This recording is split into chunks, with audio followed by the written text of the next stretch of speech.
میں رحیم بخش۔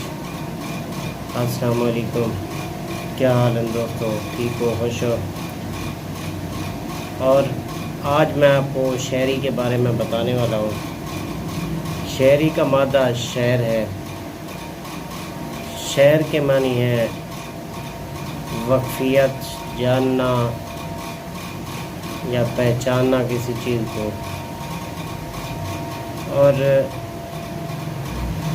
شاعری ایک ایسا عمل ہے جس میں انسان کوئی ایسا واقعہ یا انسان پہ کوئی ایسا حادثہ گزرتا ہے جو کہ انسان کے دل میں رہ جاتا ہے کہیں نہ کہیں، اور وہی واقعہ، وہی حادثہ کسی نہ کسی طور پہ انسان کے سامنے آتا ہے، اور وہ جو دل کی آواز ہوتی ہے وہ انسان اپنے الفاظ میں بیان کرتا ہے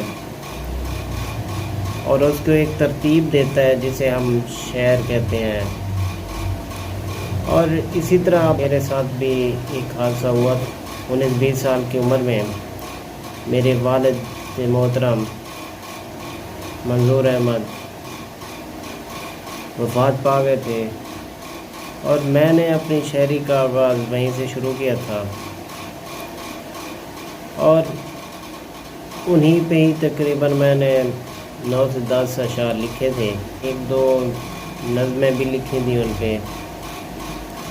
اور شاعری یہ کسی بھی ٹائم انسان پہ لاگو ہو سکتی ہے، انسان کسی بھی ٹائم انسان کے دل میں یہ سوچ آ سکتی ہے، کسی بھی وقت اس کے ذہن میں ایسے خیالات آتے ہیں کہ جو کہ اسے سونے نہیں دیتے۔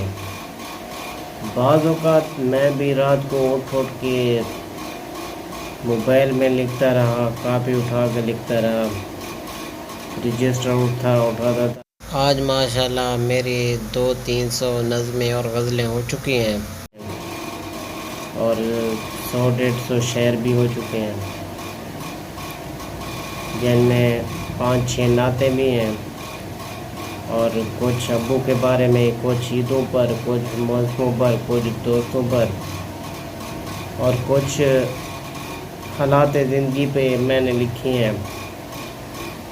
جہاں تک عاشقیہ شاعری ہے وہ میرے یعنی کہ شعر و شاعری میں میری اس میں ابھی کم ہے، کیونکہ میں اس طرف میری توجہ اتنی نہیں ہے، لیکن انشاءاللہ اگر آپ لوگ سپورٹ کریں گے تو اس کے بارے میں بھی میں لکھوں گا، کیونکہ آپ لوگوں کے سپورٹ کی ضرورت ہے۔